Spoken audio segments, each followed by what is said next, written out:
reais.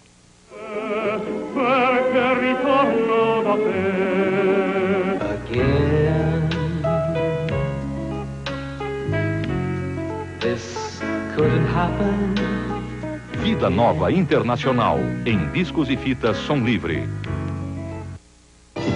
3 adolescentes descobrindo os segredos da vida. O Último Verão, um filme inédito com Richard Thomas. Hoje, em Campeões de Bilheteria. Atenção, emissoras da Rede Globo. 5 segundos para o próximo programa.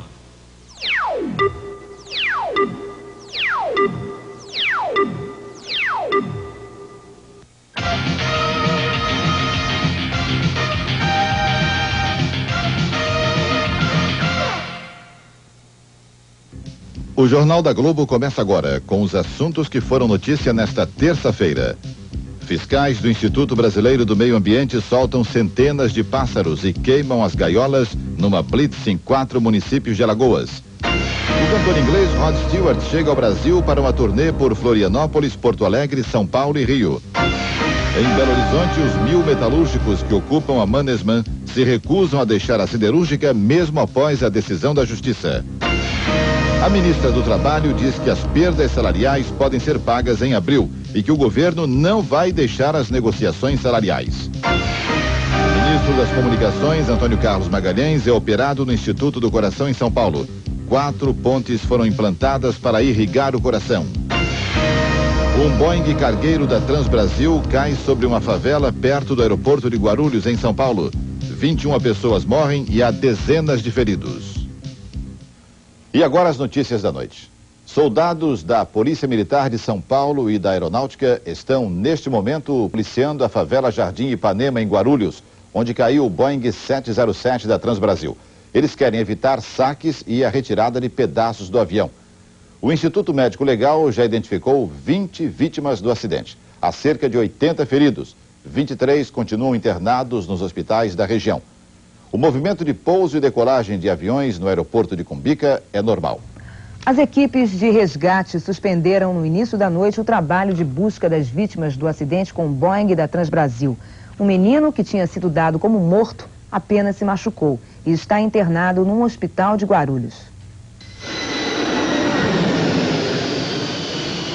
Foi no final da tarde, com a iluminação, que deu para ver bem como o local do acidente fica próximo à pista do aeroporto de Cumbica e como a rota dos aviões passa bem perto das casas do bairro de Monte Carmelo, em Guarulhos. Cerca de 300 homens da Polícia Militar e do Departamento de Investigação e Proteção de Voo da Aeronáutica ficaram aqui no local até o começo da noite. Eles recolheram várias peças da fuselagem e do motor do avião acidentado. As investigações param agora à noite e recomeçam amanhã. Todo esse material recolhido vai servir de base para saber quais foram as causas do acidente. Mas a peça fundamental para isso já está nas mãos dos técnicos da aeronáutica. É a caixa preta, onde está registrada toda a conversa do piloto com a tripulação e do piloto com a torre. A caixa preta foi levada para a DIPA-A, a divisão da aeronáutica encarregada das investigações. No local do acidente, agora à noite, os moradores ainda tentam resgatar objetos e encontrar os parentes desaparecidos. Homens da PM do Batalhão da Base Aérea de São Paulo estão guardando a área para que não haja saques nas casas que ficam próximas e para evitar que curiosos mexam nas peças do avião que ainda estão espalhadas pela rua. Os 3 tripulantes do cargueiro da Transbrasil morreram alguns minutos antes de completarem o horário de trabalho hoje. Os 3 se apresentaram no aeroporto de Cumbica às 2h15 da madrugada desta terça-feira e encerrariam o período normal de serviço ao 12h15. Giseldo Constantino, solteiro, 37 anos, era mecânico de voo. Ronaldo Carvalho era comandante desde o ano passado, mas neste voo estava como copiloto. Carioca, casado, ele tinha 3 filhos. O comandante Dorival Scanavati tinha 39 anos. Ele nasceu em Americana, mas há muito tempo morava em São Paulo. Dorival era casado e tinha 2 filhos. A Transbrasil divulgou esta nota oficial, onde lamenta o acidente e confirma que o Boeing 707 caiu a 3.000 metros da pista do Aeroporto Internacional de São Paulo às 11h41 desta terça-feira. Na nota, a empresa esclarece que as investigações sobre as causas do acidente começaram logo depois da queda do Boeing e que só devem ser concluídas daqui a 30 dias. As investigações, normalmente, ela demora de 20 a 30 dias, mas o laudo final pode demorar até 1 ano. O Boeing 707 começou a ser fabricado em 1957 e foi o principal aparelho da aviação comercial na década de 60. A Boeing vendeu 981 aviões 707 com capacidade máxima para 140 passageiros. 74 empresas compraram aviões deste tipo. Os últimos pedidos foram feitos em 77 e o último aparelho foi entregue em 83. O Boeing 707 não é mais produzido para aviação comercial, mas ainda é fabricado para uso militar.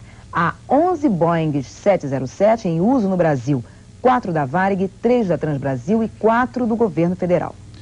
No Mato Grosso do Sul, uma usina de álcool faz o repovoamento dos rios da região de Sidrolândia. Há 3 anos, esses rios foram poluídos por um despejo tóxico desta mesma empresa. Destilaria de álcool no município de Sidrolândia, a 80 quilômetros de Campo Grande, é banhada pelos rios Canastrão e Belchior, que desaguam num terceiro rio, Cachoeirão.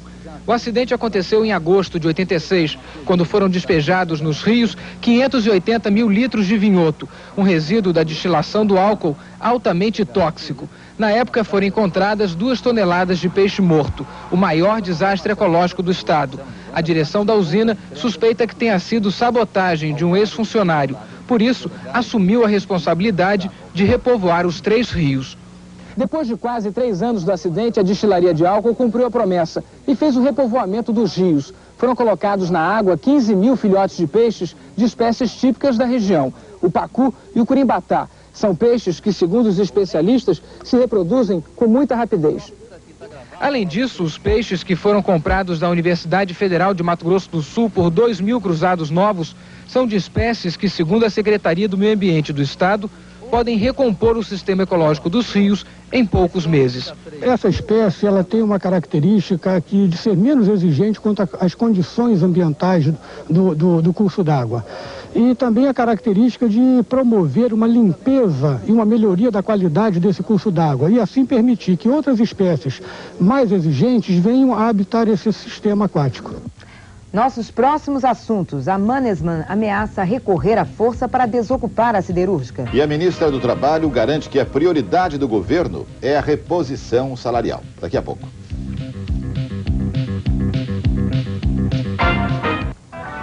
Faça um investimento em conforto, economia e requinte. Mas faça também com tranquilidade, confiança e garantia. No Consórcio Aliança, você terá o seu Ford com tudo isso. Consórcio Aliança, garantido pelos 4 grandes distribuidores Ford.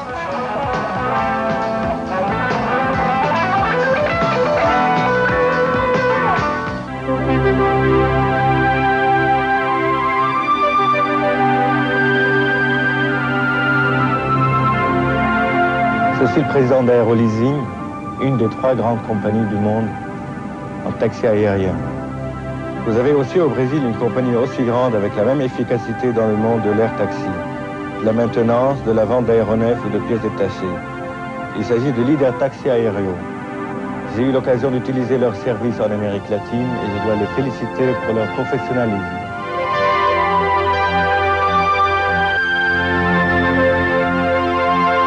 I'm Vice President of Executive Jet Aviation. We're one of the largest private jet charter companies in the world also, like Leader Taxi Aéreo, the huge famous company you built in Brazil. Líder, tão eficiente e tão grande quanto as maiores e melhores do mundo.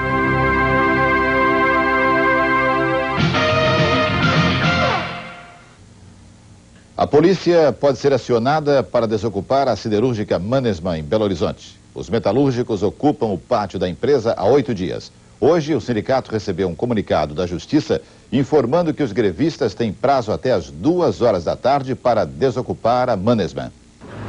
Pela manhã havia muito nervosismo entre os operários que ocupam a Mannesmann. Eles só apareciam encapuzados e armados com porretes e barras de ferro. Na sexta-feira, o juiz concedeu a liminar de reintegração de posse à Mannesmann, mas só hoje os oficiais de justiça apresentaram citação formal aos grevistas para que eles desocupem a usina. Os oficiais de justiça promoveram uma reunião entre os diretores da empresa e representantes do sindicato, mas tudo ficou como estava. Os metalúrgicos dizem que só saem daqui quando a empresa apresentar uma contraproposta. E a empresa diz que só apresenta a contraproposta quando os grevistas saírem da usina. Os resultados dessa reunião foram comunicados aos grevistas em uma assembleia hoje à tarde. Ela aconteceu no pátio interno da siderúrgica, longe dos jornalistas. A decisão unânime da Assembleia foi de manter o mesmo posicionamento que nós temos tido até agora. Nós só saímos daqui com um acordo feito. No final da tarde, o gerente de comunicação social da Mannesmann informou que a partir de agora, a qualquer momento, poderá ser empregada a força policial para a desocupação da siderúrgica. A nossa condição para um reinício de negociação é evidentemente a retirada deles da usina e o retorno ao trabalho. Os sindicatos de metalúrgicos de São Paulo, Osasco e Guarulhos vão voltar a negociar com a Fiesp. O Tribunal Regional do Trabalho se declarou incompetente para julgar o pedido de dissídio. Os sindicatos queriam o reconhecimento do acordo rompido pela Fiesp. Por este acordo, as empresas dariam antecipação salarial sempre que a inflação ficasse acima do reajuste dos salários. A fórmula deixou de funcionar com o Plano Verão. Amanhã, os dirigentes sindicais voltam a discutir o assunto com a Fiesp.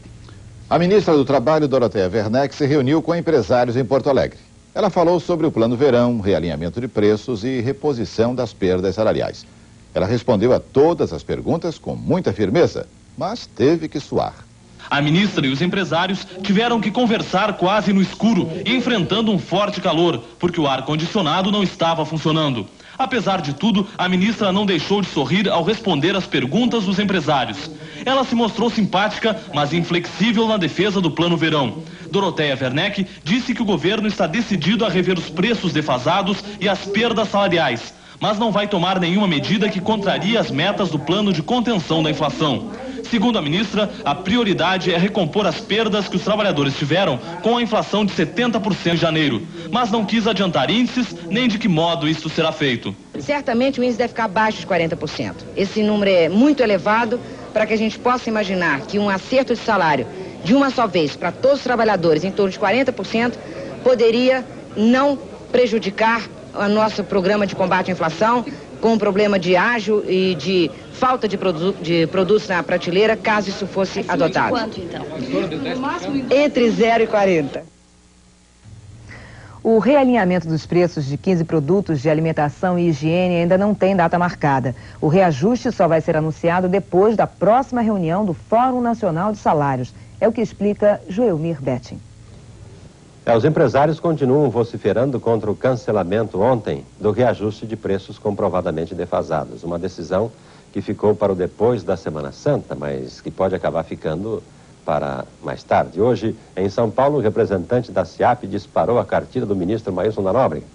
O governo só vai mexer nos preços quando os empresários ajustarem com os trabalhadores um acordo nacional sobre salários. E a próxima reunião do Fórum Nacional de Negociação Salarial só acontece na quarta-feira, 29, ou seja, o realinhamento de preços de uma lista de 15 produtos defasados vai ficar para 1º de abril.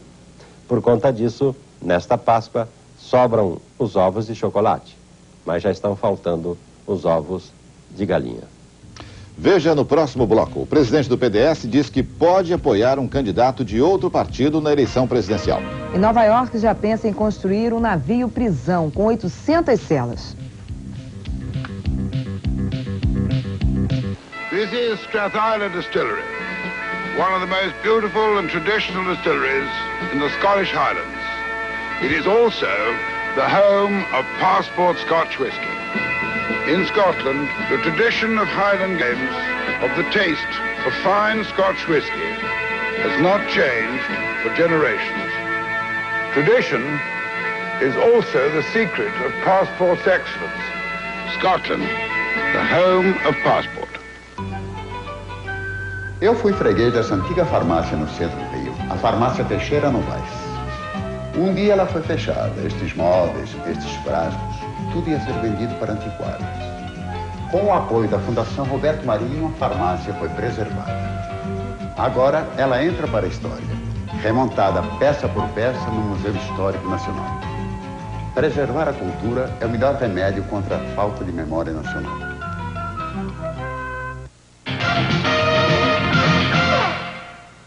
O governo já tem uma proposta para preservar a Amazônia. É o zoneamento da região. Esta proposta vai ser apresentada no 6º Encontro de Meio Ambiente dos Países da América Latina e Caribe. O encontro reunirá, semana que vem em Brasília, ministros de 35 países. O zoneamento da Amazônia está sendo estudado pela FAO, o órgão da ONU para Alimentação e Agricultura. Assinamos recentemente com a FAO o zoneamento agroecológico para a região, que vai definir a vocação e área por área para a região, para a vocação agrícola, a vocação da preservação permanente ou do extrativismo, enfim, respeitando as variedades climáticas e de solos da região. Os moderados do PMDB se reuniram hoje depois de um encontro entre o presidente Sarney e os ministros Iris Rezende e Carlos Santana. E os moderados já entraram em campanha. Veja com Alexandre Garcia. Além dos ministros Iris Rezende e Carlos Santana, participaram da reunião o governador do Distrito Federal, Joaquim Roriz, o ex-ministro deputado Prisco Viana e mais 15 deputados e senadores do Grupo Moderado. Eles decidiram o seguinte: em primeiro lugar, lançar com toda a pompa, força e circunstância o nome do ministro Iris Rezende como candidato dos moderados à indicação do PMDB para a presidência da República. Em segundo lugar, disputar de qualquer maneira a convenção do partido. Para isso, eles contam com 38% dos votos que já obtiveram na última convenção e mais os votos em dobro dos moderados que agora fazem parte do Diretório Nacional do PMDB, o que lhes dá um total de 43% dos votos.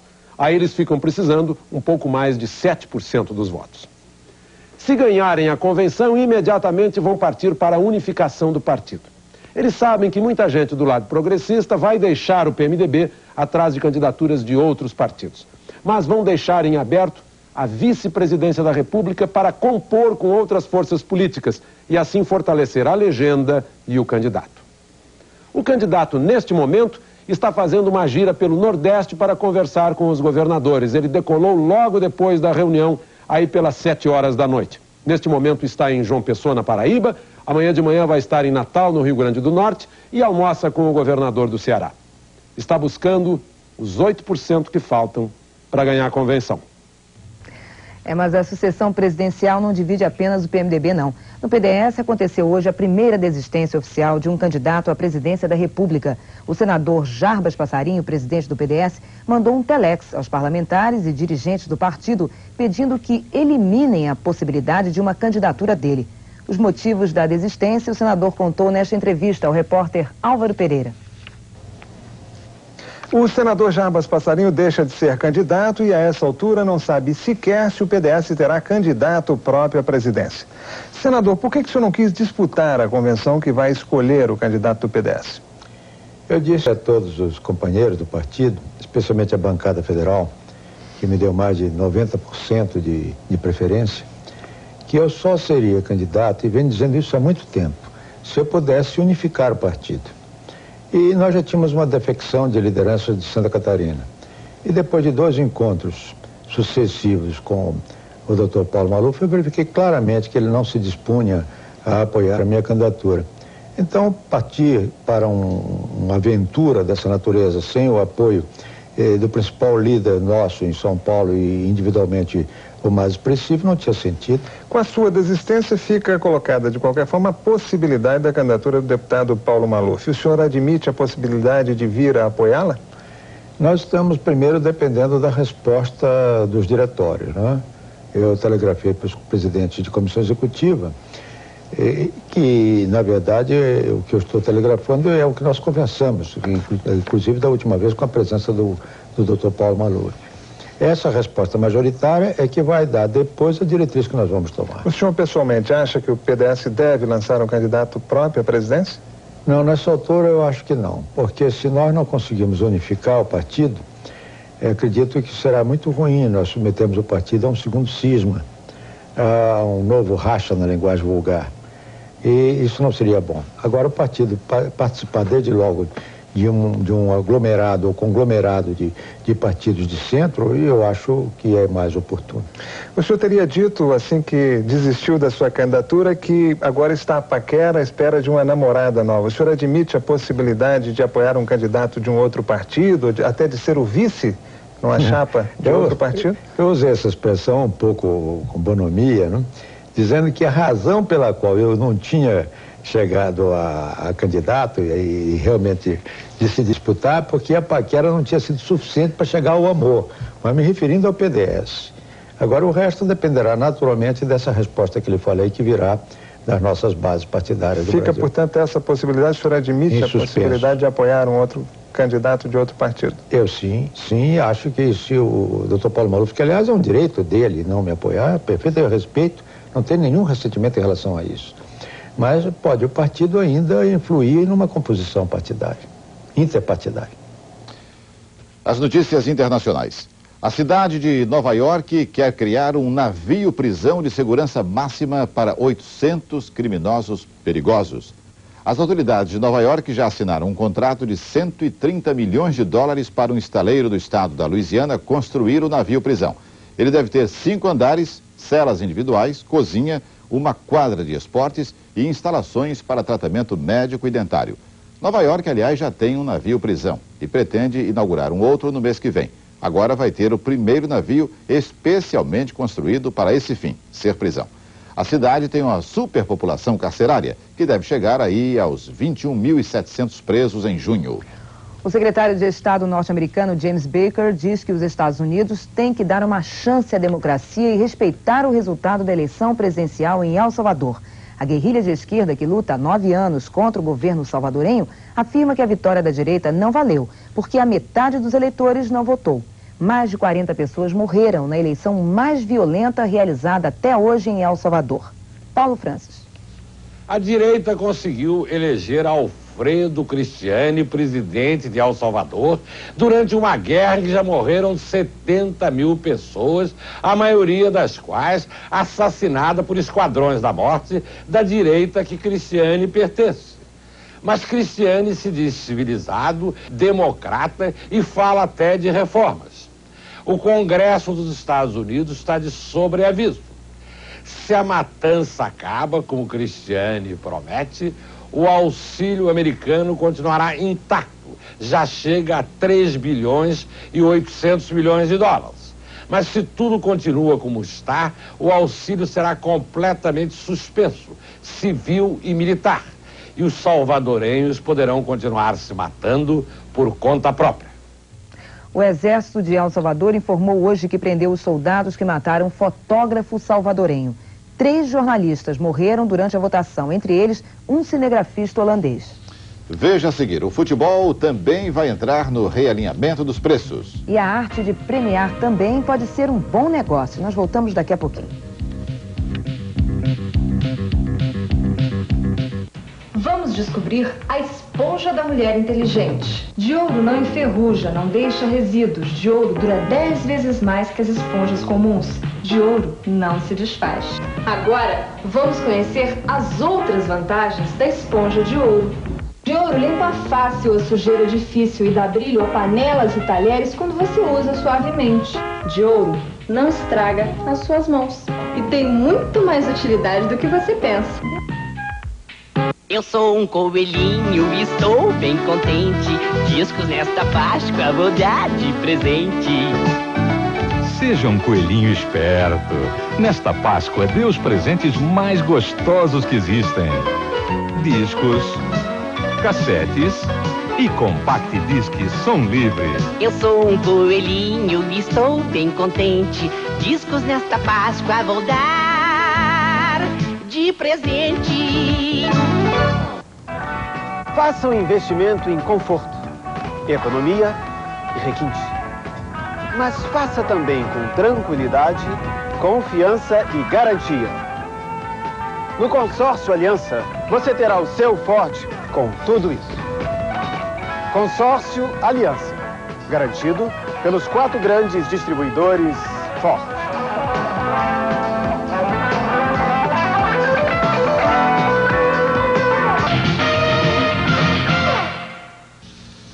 O Internacional se classifica para a segunda fase da Taça Libertadores da América. Agora à noite, em Porto Alegre, o Inter venceu o Marítimo da Venezuela. Vamos aos gols. O Inter faz 1-0 ainda no primeiro tempo. Edu cruza da esquerda, o goleiro Nicolás tira de soco e Luiz Carlos Vinck apanha o rebote e chuta de longe. Inter 1, Marítimo 0.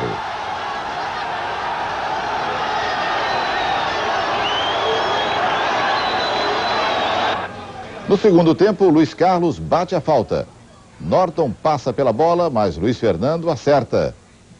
De cabeça. Olha aí, de peixinho. Inter 2, Marítimo 0.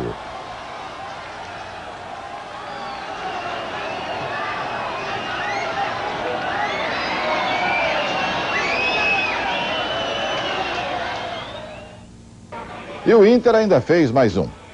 Eider toca para Edu. Edu chuta forte de pé esquerdo de fora da área. O Internacional terminou assim em terceiro no grupo 2. Atrás do Desportivo Táchira, da Venezuela, e do Bahia. O ingresso para os jogos de futebol entra no realinhamento de preços da Sunab. Só com esta promessa é que os clubes de São Paulo aceitaram voltar a campo neste meio de semana. Juca Kfouri.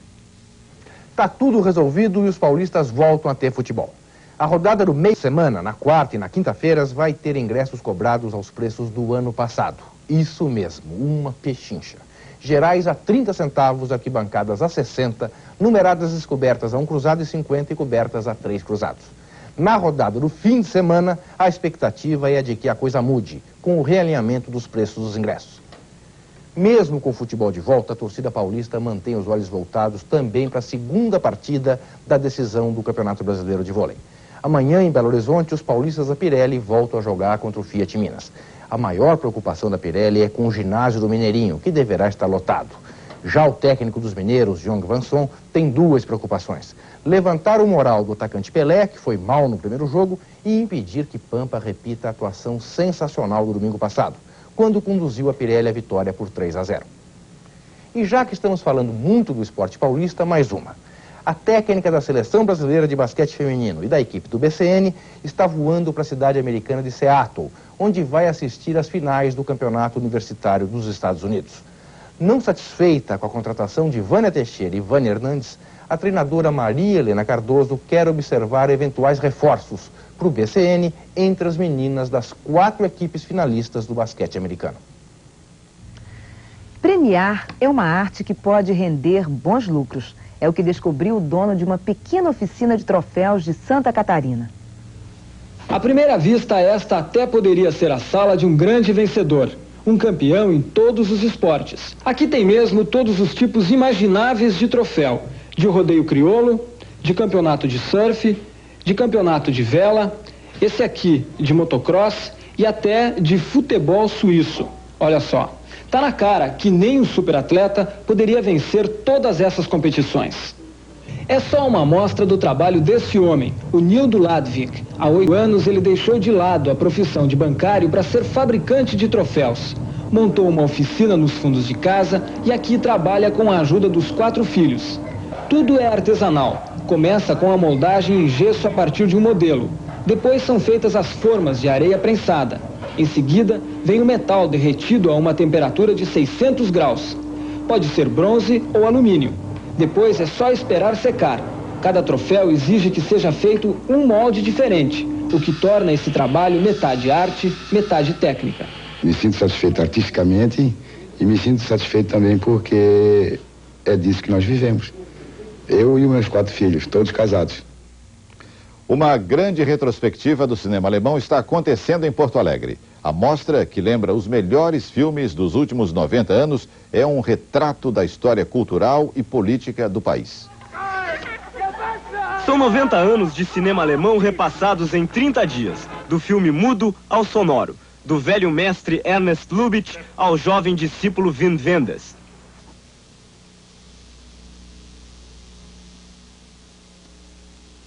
Nosferatu, realizado por Friedrich Murnau em 1921, não é o filme mudo alemão mais importante, mas com certeza está entre as melhores crias. É um filme expressionista e marca a estreia do terror fantástico no cinema. Até hoje, os vampiros não encontraram um diretor mais competente.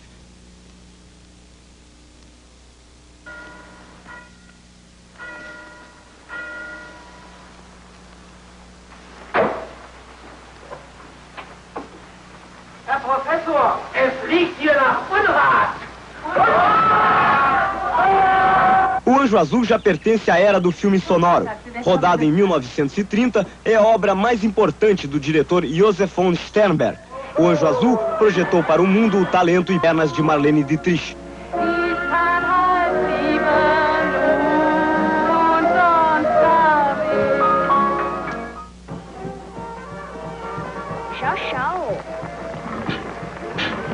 Heutzutage wollen die Dreijährigen schon nicht mehr wachsen. O tambor de Volker Schlondorf pode muito bem representar o novo cinema alemão. O filme conta a história de um menino que recusa-se a crescer enquanto crescia o fascismo de Hitler.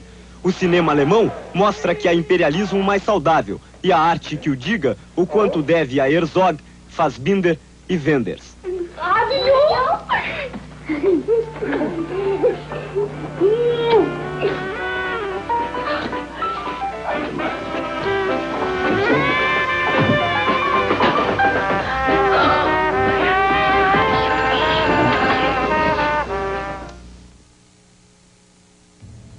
Um grito em forma de dança contra a destruição da floresta amazônica. É o novo espetáculo que o Balé Stadium, um dos grupos mais importantes da dança brasileira, está apresentando em São Paulo.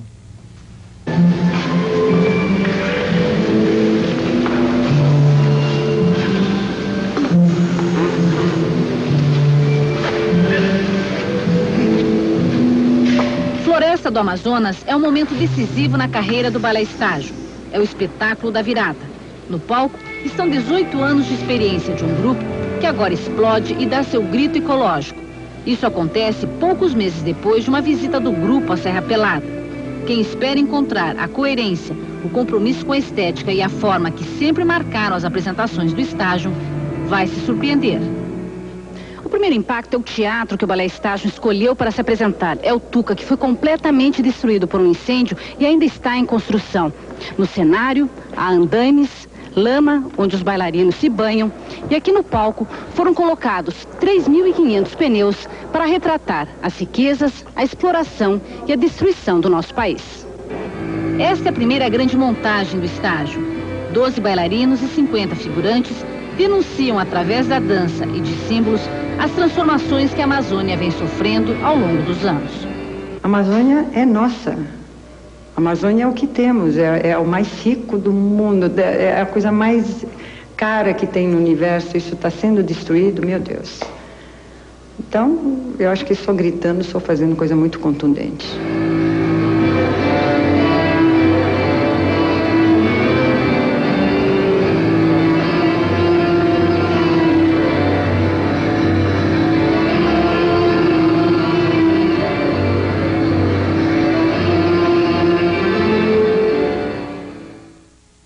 E o Jornal da Globo vai ficando por aqui. Uma boa noite para você e até amanhã. Boa noite. Amanhã, Luiz Antônio Medeiros, presidente do Sindicato dos Metalúrgicos de São Paulo, é o entrevistado do Bom Dia Brasil, às 7 da manhã.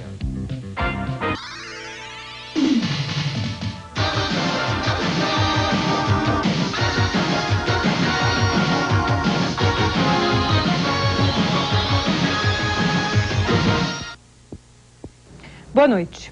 Um aumento de quase 12% em apenas 3 dias úteis. Isso numa época em que os preços continuam oficialmente congelados, é um rendimento real mais do que alto. A rentabilidade só de ontem para hoje ficou em cerca de 5,5% num único dia. Não se trata do overnight nem das bolsas de valores. Todo esse salto desta vez aconteceu no dólar, no câmbio negro do dólar. Agora a diferença entre câmbio negro e câmbio oficial já chega a 90%. As razões são mais ou menos conhecidas. A tributação nos fundos de curto prazo e no overnight afugentou o investidor. Grandes bancos que administram grandes fundos de investimento informam que ontem foi o primeiro dia do ano em que se registraram perdas nas aplicações do mercado aberto ou do fundo de curto prazo.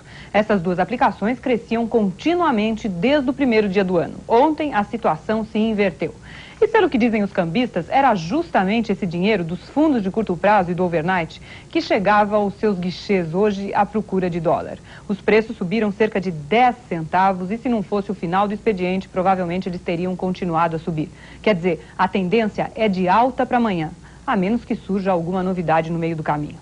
Os preços acabaram ficando em 1,89 em São Paulo e 1 cruzado novo e 90 centavos no Rio.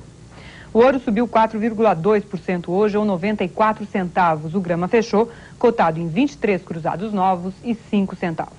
E as bolsas também tiveram mais um dia de alta. Elas subiram 2,2 em São Paulo e 1,5 no Rio. O ex-ministro Otávio Gouveia de Bulhões criticou hoje o Plano Verão. Em declarações aos jornais, ele disse que o governo erra em manter altas as taxas de juros para as aplicações de curtíssimo prazo e que é preciso alongar o prazo da dívida pública, mantendo, aí sim, para as operações de 30 dias ou mais, os juros muito elevados.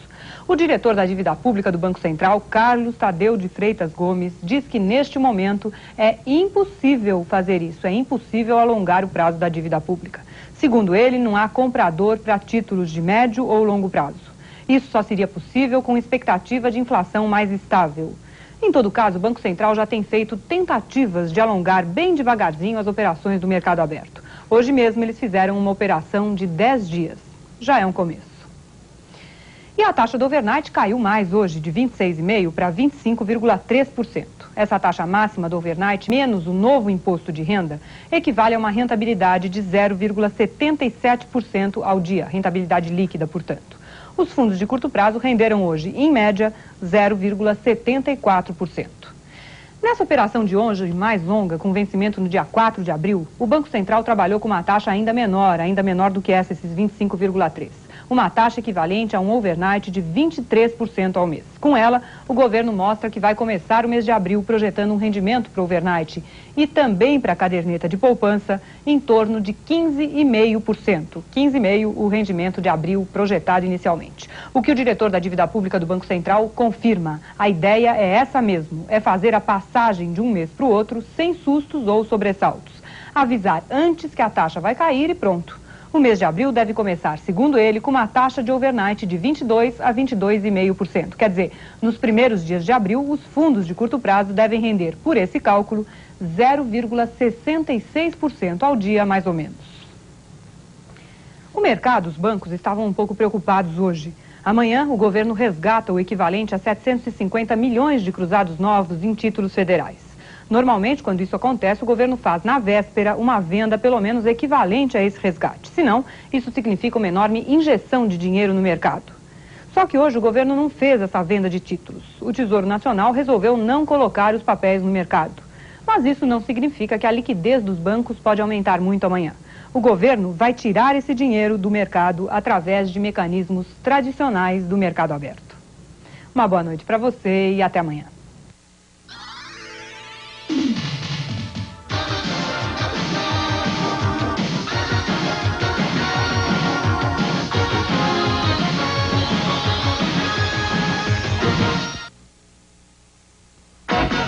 Esporte 89. A Globo pega pra valer. Próximo domingo começa o Mundial de Fórmula 1 e a largada é no Rio de Janeiro. Grande Prêmio do Brasil. Próximo domingo. Oferecimento Morizono, a gripe oriental. Cerveja Brahma Chopp, fique com a melhor, fique com Brahma Chopp. Nestlé, que faz o melhor chocolate. Bamba, para aguentar o dia a dia, Bamba, só Bamba. E do seu posto Esso na Fórmula 1 com você. Eu amava como amava algum cantor. Lua e Flor, o grande sucesso do momento está em Oswaldo Montenegro ao vivo, em discos e fitas, som livre. 89. A Globo pega pra valer.